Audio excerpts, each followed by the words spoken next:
Hello, I'm excited to do a read-along. My name is Ria Thundercloud, the author of Finding My Dance. Finding My Dance by Ria Thundercloud, illustrated by Kalila J. Fuller. My name is Wakanjahaja Piwinga, which means Beautiful Thunder Woman. I am from the Ho-Chunk Nation in Wisconsin and San Diego Pueblo in New Mexico. These tribes have different languages, cultures, and ceremonies, but both value an important part of my life, dance.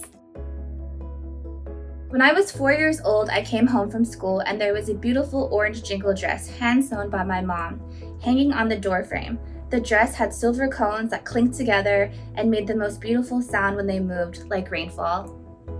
There are many stories about the jingle dress that have been passed down from generation to generation. My mom explained that it was a healing dress, and every time I danced in it, I'd send blessings to everyone watching. In receiving the jingle dress, I was preparing to be brought into the powwow circle. A powwow is when we gather to honor our culture through song and dance. Dancers, tribal members, and spectators come together to celebrate at the dance arena. The arena is a circle to symbolize unity, where there is no beginning and no end, just infinite connections to the spirit world and earth. Drummers line up along the edge of the center of the arena, and the drum beat represents the heartbeat, the source that gives the dancers energy. I was nervous when we arrived at the first powwow where I could dance alone, even though my family would be behind me. The powwow was packed, but right before the first drum beat sounded, my youngest brother walked over and whispered in my ear, "Dance hard." That invigorated my spirit. I danced and danced, feeling full of life. Dancers and spectators shook hands with my family, greeting and welcoming me into the circle.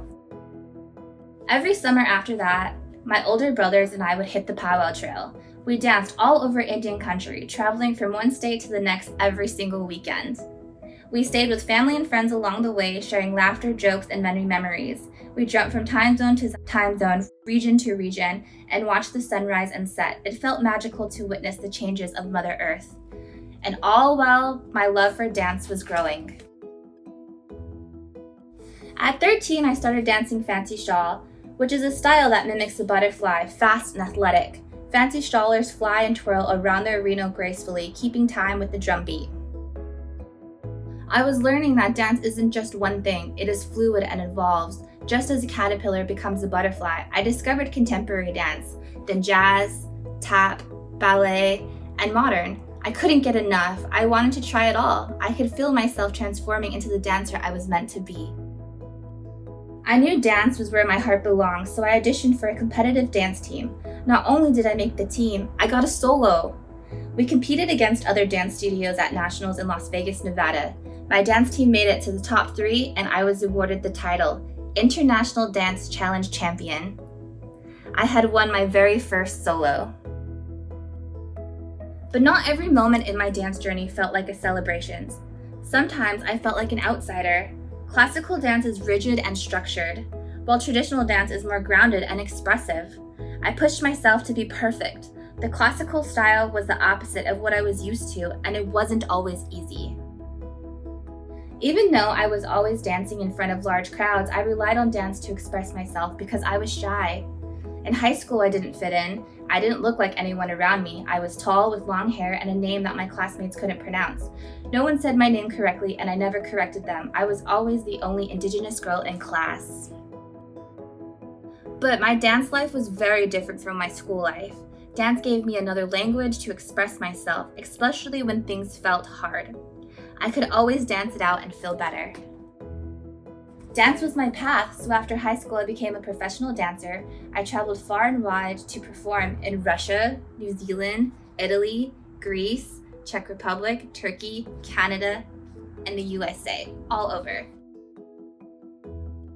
Throughout my travels, I was often greeted with beautiful dark clouds or kisses from the rain on my skin. I knew that I was never alone and that my ancestors were watching over me. No matter how far I went, I would always return to the homelands, to the sound of the drums. When I got older, I was gifted a beautiful set of eagle wings that had been plucked, dried, and blessed. The eagle flies highest in the sky, and we believe that their feathers carry our prayers to our ancestors. It is a messenger. The connection to sky elements has always been a part of who I am. When I performed my eagle dance while wearing the wings, it felt like the eagle was with me the entire time. I felt beautiful and strong. I could fly. I transformed again when I was gifted a daughter, Yeli Wahawita. She brings good energy. With her by my side, I continued my dance through this life.